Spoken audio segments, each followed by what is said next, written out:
আসসালামু আলাইকুম। Commerce care online প্ল্যাটফর্মে সবাইকে স্বাগতম জানাচ্ছি। আজকে আমরা ফিনান্সের লেভেল 1 ক্লাস করব। যারা ফিনান্সের বেসিক ক্লাসটা করেনি তারা আগের ক্লাসটা করে নেবে। তো আমরা প্রিন্সিপাল অফ ফিনান্স, যেটা অ্যাকাউন্টিং ডিপার্টমেন্টে অনার্স ফার্স্ট ইয়ারে আছে এবং ম্যানেজমেন্ট ডিপার্টমেন্টও আছে, এবং যেটা মার্কেটিং ডিপার্টমেন্টে সেকেন্ড ইয়ারে ফান্ডামেন্টাল অফ ফিনান্স নামে আছে, সেখানে আমরা রিস্ক এবং রিটার্ন নিয়ে আলোচনা করেছিলাম। আমরা বেসিক ক্লাসটা সেক্ষেত্রে তোমরা সূত্রগুলো সেখানে পেয়ে যাবে এবং প্রথম রুলসটা সেখানে পেয়ে যাবে।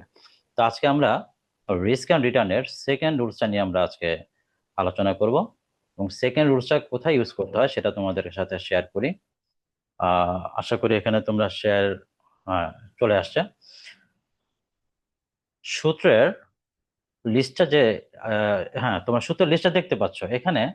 সেকেন্ড যে সূত্রটা দেখো, আমরা এক্সপেক্টেড রিটার্ন বাই অ্যাভারেজের প্রথম সূত্রটা আমরা আগের ক্লাসে করেছিলাম। তো আজকে আমরা সেকেন্ড সূত্রটা করব। আচ্ছা, সেকেন্ড সূত্রটা কখন হবে? সেকেন্ড সূত্রটা কখন হবে সেটা আগে আমাদের বুঝতে হবে যে এক্স বার বের করার সেকেন্ড সূত্র সামেশন এক্স পি, মানে গুণ হবে, ইন্টু পি হবে। আর স্ট্যান্ডার্ড ডেভিয়েশনের সেকেন্ড সূত্র হচ্ছে whole root over x minus x summation x minus x এর whole square into P.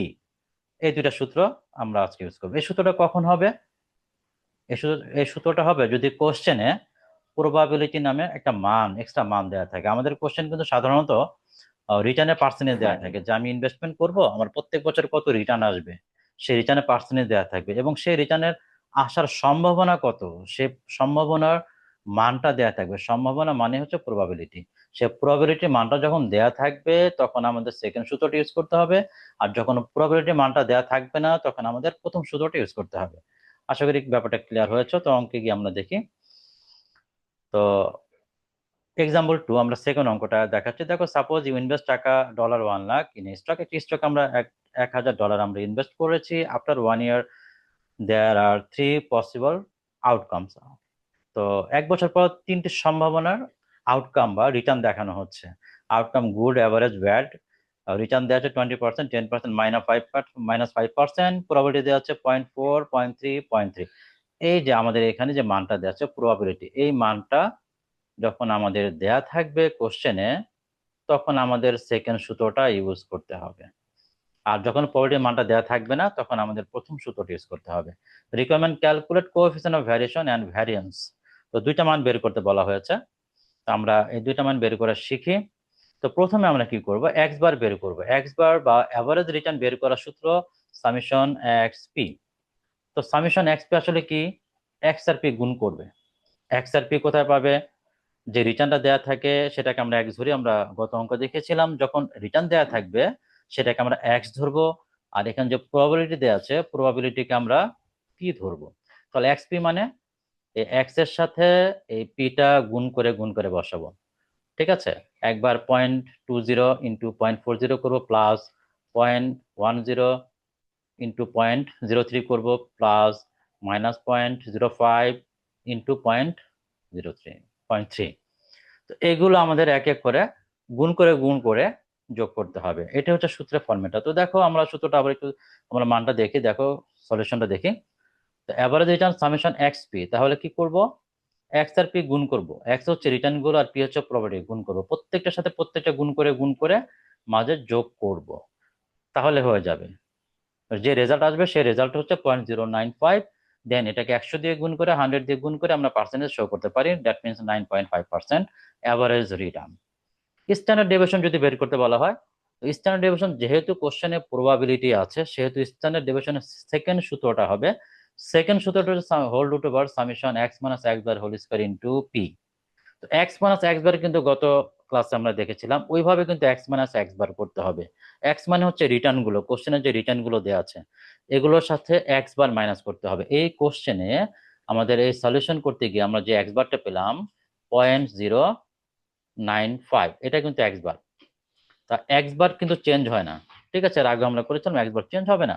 X গুলো প্রত্যেক বছরে বছরে বা প্রত্যেক জায়গায় জায়গায় চেঞ্জ হবে। তাহলে এক্স মাইনাস এক্স বার মানে এক্স বার হচ্ছে 0.095, আর এক্স হচ্ছে কোনগুলো যেগুলো কোশ্চেনে দেয়া আছে। কোশ্চেনে দেয়া আছে দেখো, রিটার্ন গুলো হচ্ছে এক্স 0.20, 0.10, দেন পয়েন্ট -0.05। এগুলো থেকে আমাদের এক্স বার গুলো বিয়োগ করতে হবে, প্রত্যেকটার সাথে এক্স বার বিয়োগ করতে হবে। প্রথমটার সাথে এক্স বার বিয়োগ করবে, আবার দ্বিতীয়টার সাথে এক্স বার বিয়োগ করবে, তৃতীয়টার সাথে এক্স বার বিয়োগ করবে। সূত্রটা ফলো করে কাজ করবে। সূত্রটা কি বলা হয়েছে, এক্স মাইনাস এক্স বার করে কিন্তু থেমে গেলে হবে না। তো এক্স বসালাম 0.20, এক্স বার হচ্ছে 0.095, এক্স মাইনাস এক্স বার। এরপর কি আছে সূত্রে, হোল স্কোয়ার, তো হোল স্কোয়ার দিব।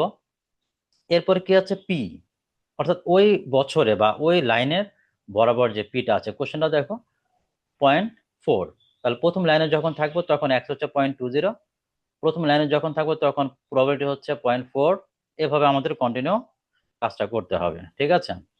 তো এক্স মাইনাস এক্স বার 0.20 মাইনাস 0.095, এক্স মাইনাস এক্স বার, দেন সূত্র অনুযায়ী হোল স্কোয়ার, হোল স্কোয়ার নিয়ে আসবো, দেন পি, পি মানে প্রথমটা যেটা দেওয়া আছে 0.4। একই রকম ভাবে সেকেন্ডটাও, সেকেন্ড হচ্ছে এক্স হচ্ছে 0.10, এক্স মাইনাস এক্স বার 0.095, সূত্রে স্কোয়ার হোল স্কোয়ার করবে, দেন পি, পি হচ্ছে সেকেন্ড, পিটা নিয়ে আসবে 0.3।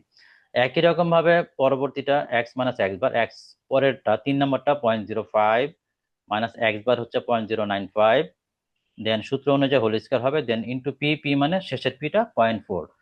এই মানগুলো ধীরে ধীরে ধীরে ধীরে ক্যালকুলেশন করবে।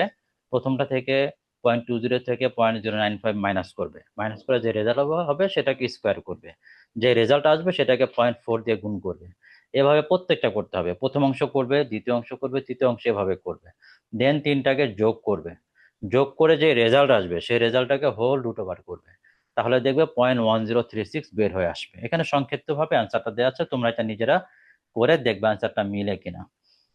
তো এটাকে আমাদের পার্সেন্টেজে রাখার জন্য আবার 100 দিয়ে 100 দিয়ে আমরা গুণ করে দেবো, তাহলে 10.36% বের হয়ে আসবে। তো আমাদের কোশ্চেনে চাওয়া হয়েছিল কোএফিসিয়েন্ট অফ ভ্যারিয়েশন। তো কোএফিসিয়েন্ট অফ ভ্যারিয়েশনের সূত্রটা কি, কোএফিসিয়েন্ট অফ ভ্যারিয়েশন সূত্র কিন্তু একটাই, সেটা হচ্ছে উপরে sigma divide by x bar into 100, অর্থাৎ sigma divide by x bar into 100, এটা হচ্ছে সূত্র কোএফিসিয়েন্ট অফ ভ্যারিয়েশন। তো সিগমার মান বের করলাম 0.1036 মতো, যেটা বের করলাম। এক্স বার বের করা আছে 0.095, মান বসাবো, ইন্টু 100 দেবে, ক্যালকুলেশন করে রেজাল্ট বের হয়ে যায় গেল 109, 109%। তাহলে 109.05% আমাদের কোএফিসিয়েন্ট অফ ভ্যারিয়েশন বের হয়ে গেল। এখানে একটা বিষয় লক্ষণীয়, কোশ্চেনে কিন্তু চেয়েছে কোএফিসিয়েন্ট অফ ভ্যারিয়েশন বের করো। কোশ্চেনে কোএফিসিয়েন্ট অফ ভ্যারিয়েশন শুধু কিন্তু চাওয়া হয়েছে, অন্য কিছু কিন্তু চাওয়া হয়নি। তাহলে আমরা কেন এক্স বার সিগমা বের করলাম? আমাদের তো এক্স বার সিগমা এগুলো চাইনি, অ্যাভারেজ চাইনি, স্ট্যান্ডার্ড ডেভিয়েশন চাইনি। কেন করলাম? কারণ কোএফিসিয়েন্ট অফ ভ্যারিয়েশন বা সিবি বের করার সূত্র হচ্ছে সিগমা ডিভাইড বাই এক্স বার। তো সিগমা না বের করলে আমি সিগমার মান বসাবো কোত্থেকে?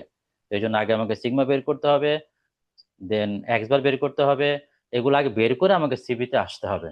তার মানে যদি আমাকে সিবি বের করতে বলে, সিবি বের করতে হলে আমাকে শুরু থেকেই সব করে আসতে হবে, এক্স বার বের করে আসতে হবে, সিগমা বের করে আসতে হবে, দেন আমাকে সিবিতে আসতে হবে।